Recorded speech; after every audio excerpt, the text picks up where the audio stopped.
Hi, and thank you for joining me for this video abstract for the book Enough, which, as you can see from the names there, was written by myself. I'm Mary Lawhon and Tyler McCreary.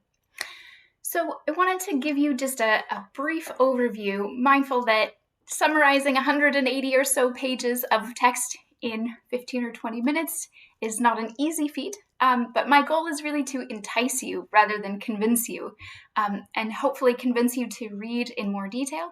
The book is open access, so you can download it easily. So where do we start?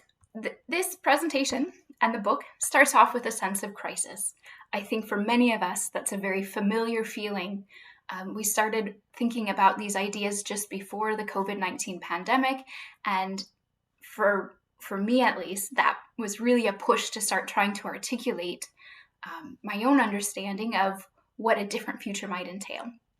So we start off, bad things are happening. I'm a political ecologist by training, and so is Tyler, and we start off in particular with a sense of environmental crisis, but we know that this is interlinked with many, many other forms of inequality, injustice, racism, sexism, degradation of many different kinds. Scholars have done a fantastic job outlining, explaining, helping us understand why we have these crises. We've analyzed them time and time again. We have politics and approaches that try to change this. We've had an enormous number of scientists, physical science in particular, telling us how bad the problem is, measuring it in many, many different ways, qualitative, quantitative, north, south, up, down, east, west. We have measured the problem in many ways. For myself, after reading and thinking for a long time about different analyses, different problems, different examples, I came to the sense of feeling like I didn't know what next. And I felt like the more I was talking with students in my classes, the less I had to spend time trying to convince them that there was a problem. And instead, both in my classrooms and in conversations at conferences and in conversations beyond the academic setting, I increasingly feel like our next steps are less about convincing people there's a problem, and that environmentalism today is better characterized by a proliferation of solutions and disagreement within the environmental movement about what should be done. How we analyze our problems leads us in very different directions. And so drawing on and very much inspired by a piece that came out in 2020 by Paul Robbins trying to make sense of political ecology, but I think also the wider environmental movement, he asked, are we asking for more or less? And could we potentially find some overlap and reconciliation between these two? He uses slightly different words, but I think this draws on his argument and our understanding of environmentalism today draws on a very long history of what some environmental historians refer to as modern versus arcadian environmental thinking. So we have some very classic, well-known examples of modernist thinking. Pinchot is an American conservationist, often understood as one of the founders of rational management in order to provide wood for all forever. In contrast, we also have a very long history of what's understood to be arcadian thinking. Walden is a very, again, North American example, but a very famous one. But we can also think about these movements in other places. Gandhi is often thought about as a post-colonial critic of colonialism, not post-colonial, anti-colonial. But he also had a narrative about development that was very much rooted in a particular understanding of science, an understanding of the environment, and our appropriate relation to it.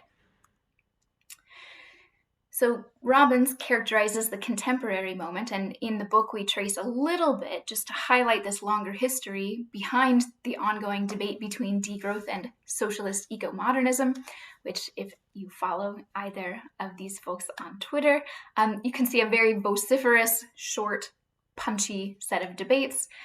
This is an example about a toaster, which I think is a lovely one, where the question is, do we need these technologies or not? But it encompasses a wider set of ideas about what is real, what is possible, what environmentalists are demanding, and what they think a good green future could be and should be. So we have these two poles, and as pedagogy, poles are very nice. They're sharp, they're easy to make sense of and see differences between. But what Tyler and I argue in the book is that most of us think both sides are extreme and probably wrong, and that most of our ordinary practices, most of our political demands sit awkwardly in those extremes. And so when we were first trying to make sense of these conversations, we thought, surely there's another term that someone has used somewhere. And I continue to be open to the idea that somehow we missed it. But the more we have presented these ideas, the more I feel like there really is a gap here in terms of an analysis and vocabulary of something different. And so we acknowledge there's a term postmodern. One could think about its utility, and I'll leave that for another moment. But modernity and Arcadia, we argue, continue to inform the way we think and talk.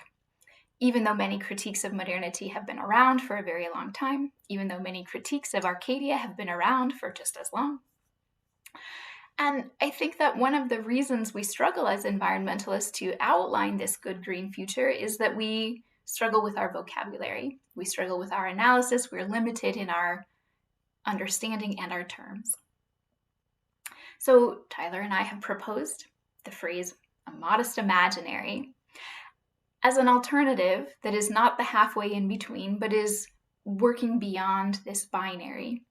It gives us words to build on already existing ways of understanding the world. So our argument here is not that a modest imaginary is coming out of nowhere. We have empirical studies that I will not talk about today. Some of them are in the book. And then there's also additional ways of finding our writing on the actual practices that have inspired our articulation.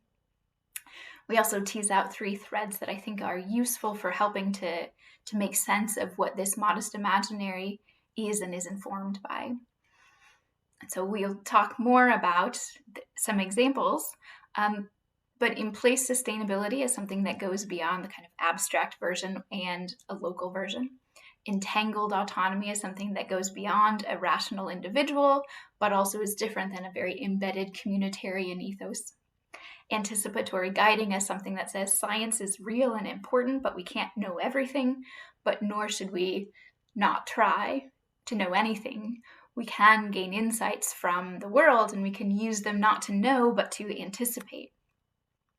So this slide is one that we are still kind of finessing. So this is not set in stone, but like our whole approach to the wider conversation here, trying to offer some guidance and some bounce back and forth with folks to make sense of what we're trying to articulate here. One could imagine a third column here with Arcadia, but we were trying not to position it in the middle here, but just to give you some sense of what we're trying to suggest here, the differences between modernity. Arcadia is its inverse, so take those words and flip them. And that modesty is an approach, an imaginary, a way of understanding the world that applies to science, but as we'll show in the next few slides, can also apply to our politics and the things we demand and the world we try to build. So the book has, it starts off with kind of an overview and trying to understand what modernity is, but so many other people have done that, we get to do just a light version there. And then there's 3 more substantive chapters around trying to show what that means for the real world and the politics. And those chapters are modest economies, modest states, and modest livelihoods. So I'll just do a slide very briefly on each one.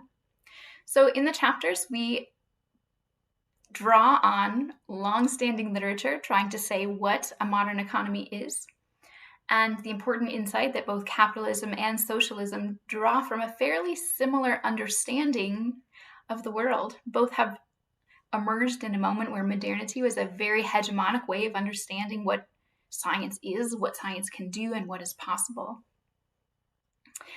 Neoliberalism broke to some extent with the idea that the state could know and therefore provide, that some form of collective could predict and tell people what is good for them, but it still retains the modernist assumption about rational individualism. So that's kind of the backstory, which is to say modernity and how it influences our understanding of politics. Arcadian communitarianism is still out there as an opposite. What we try to tease out in this chapter, though, is what a modest approach would take. Instead of focused on ownership, the key distinction between capitalism and socialism in many texts, we suggest drawing on many others, particularly including James Ferguson and his recent work in South Africa in particular, but also drawing more widely on arguments for cash transfers and basic income, which are longstanding but have really emerged in a strong way in the last few years. Instead of being opposed to markets or thinking that markets should exist outside of society, we, drawing on many others, suggest that embedding markets is a way to make them function better for most people. And a cautious embrace of technology and automation, where the communitarian version is very much focused on low tech, more labor. Much of the socialist narrative and the capitalist narrative are also, perhaps strangely, in a way, when, as we'll talk in the livelihoods chapter, very much focused on jobs, more production, more work. And so we suggest that a sort of cautious embrace of technology with a mindset of in-place sustainability might open possibilities for different ways of doing and thinking about politics that we'll come to in a minute. So we also talk about the modern, Arcadian, and modest versions of statecraft. Modern statecraft is one that is fairly well fleshed out as a way of understanding what the state is and what it can do, a rational knowing state, and that we on the left or we on the right should try to grab hold of the state. Now, many different distinctions could be made, but much of the kind of political progressive left agenda is about bigger states that wield this power.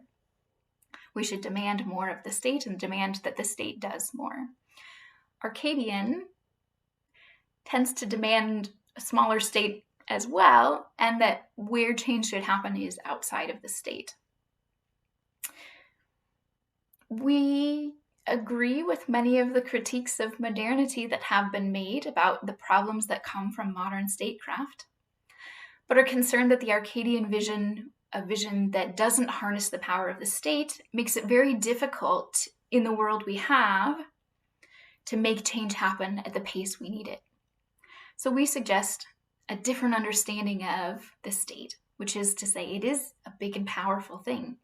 But instead of using it and expanding biopolitical power by grabbing the reins of power, that we can make modest demands of the state. We can demand that the state do things differently and therefore enhance the agenda of justice and sustainability without expanding its biopolitical power.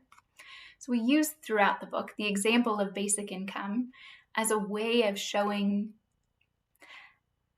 the possibilities of adopting this modest approach. We also have examples of infrastructure, which show us what the technological side of things might entail, but also links to these questions about economy and livelihoods, in-place sustainability.